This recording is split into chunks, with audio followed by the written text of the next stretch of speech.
আসসালামু আলাইকুম ওরহমতুল্লাহ। মুসলিম ভাই বোনদের উদ্দেশ্যে আমার আজকের প্রশ্নোত্তর।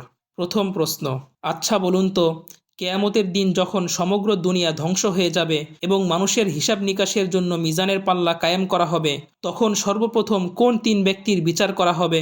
আপনি তা জানেন কি? দ্বিতীয় প্রশ্ন, আমরা মোটামুটি সবাই জানি যে হজরত ইসরাফিল আলাইহিসসালাম সিংগায় ফুঁক দেওয়ার পরই কেয়ামত কায়েম হবে, কিন্তু তিনি সিংগায় মোট কয়টি ফুঁক দিবেন এবং এরপর কেয়ামত ঠিক কীভাবে সংঘটিত হবে? আপনার কি তা জানা আছে? বলুন তো। তৃতীয় প্রশ্ন, কোন সাহাবী এমন সৌভাগ্যবান ছিলেন যাকে তার মৃত্যুর পর স্বয়ং ফেরেশতাগণ গোসল দিয়েছিলেন? বলুন দেখি। দর্শক বন্ধুরা, এই প্রশ্নের উত্তরগুলো যদি আপনার আগে থেকেই জানা থাকে তাহলে কমেন্ট বক্সে লিখে যেতে পারেন, আর যদি জানা না থাকে তাহলে এখন জেনে নিন। তৃতীয় প্রশ্নের উত্তর, যে সাহাবীকে মৃত্যুর পর স্বয়ং ফেরেশতাগণ গোসল দিয়েছিলেন তিনি হলেন হজরত হানজালা ইবনে আমির রাদিয়াল্লাহু আনহু। কারণ তিনি আপন স্ত্রীর সাথে মিলিত হওয়ার পরপরই উহুদ যুদ্ধের ডাকে সাড়া দেন এবং কাফেরদের সাথে লড়াই করতে করতে শহীদ হয়ে যান। তাই মৃত্যুর পর ফেরেশতাগণ আসমান জমিনের মধ্যবর্তী স্থানে তাকে ফরজ গোসল দিয়েছিলেন। সুবহানাল্লাহ।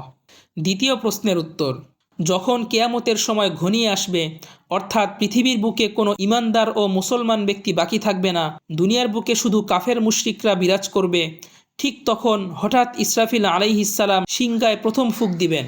সেই ফুঁকের আওয়াজ এক পর্যায়ে এত বিকট হবে যে সইতে না পেরে তখন দুনিয়ার বুকে থাকা সকল কাফের মুশরিক ও পশুপ্রাণী সবকিছুই মরে শেষ হয়ে যাবে এবং আসমান জমিন গ্রহ নক্ষত্র সহ পুরো দুনিয়ার জগৎ ধ্বংস হয়ে যাবে।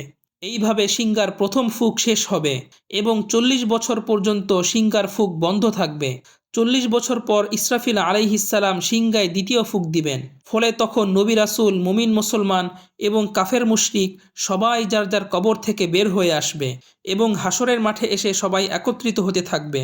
তার মানে আমরা বুঝতে পারলাম যে কেয়ামতের সময় মোট দুইবার সিংগায় ফুঁক দেয়া হবে। প্রথম প্রশ্নের উত্তর, হাসরের মাঠে সর্বপ্রথম যে তিন ব্যক্তির বিচার হবে তাদের একজন হলো শহীদ, একজন হলো আলেম ও কারি, আরেকজন হলো দানশীল ব্যক্তি। আল্লাহ প্রথমে শহীদ ব্যক্তিকে ডেকে বলবেন, আমি যে তোমাকে জীবন দান করলাম এর বিনিময়ে দুনিয়াতে তুমি আমার জন্য কি করেছ? সে বলবে, আল্লাহ, আমি তোমার জন্য লড়াই করে জীবন দিয়েছি। তখন আল্লাহ বলবেন, তুমি মিথ্যা বলেছ, তুমি বরং এজন্য লড়াই করেছ যেন মানুষ তোমাকে বীর বলে, আর এজন্য শহীদ হয়েছ যেন মানুষ তোমাকে শহীদ বলে।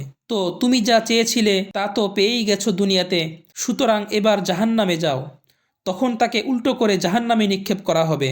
অতপর আলেম ব্যক্তিকে ডাকা হবে, তাকেও আল্লাহ তাআলা একই রকমভাবে প্রশ্ন করবেন। তখন সে উত্তর দিবে, আল্লাহ, আমি আপনার জন্য কোরআন তেলাওয়াত করেছি এবং মানুষকেও শিখিয়েছি। তখন আল্লাহ বলবেন, তুমি মিথ্যা বলেছ, তুমি আমার জন্য তা করনি, বরং তুমি এজন্য কোরআন পাঠ করেছ যেন মানুষ তোমাকে বড় মাপের কারি বলে, আর দুনিয়াতে তোমাকে তো তা বলাই হয়েছে, সুতরাং এখন তুমি জাহান্নামে যাও। অতপর তাকেও উল্টো করে জাহান্নামে নিক্ষেপ করা হবে।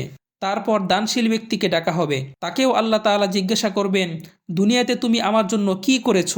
সে বলবে, আল্লাহ, আমি তোমার রাস্তায় বেশি বেশি দান করেছি। আল্লাহ বলবেন, না, তুমি তো আমার জন্য দান করনি, বরং তুমি এজন্য দান করেছ যেন মানুষ তোমাকে দাতা ও দানশীল বলে, আর তোমাকে তো তা বলাই হয়েছে দুনিয়াতে, সুতরাং এখন তোমার জন্য আমার কাছে জাহান্নাম ছাড়া অন্য কিছু নেই।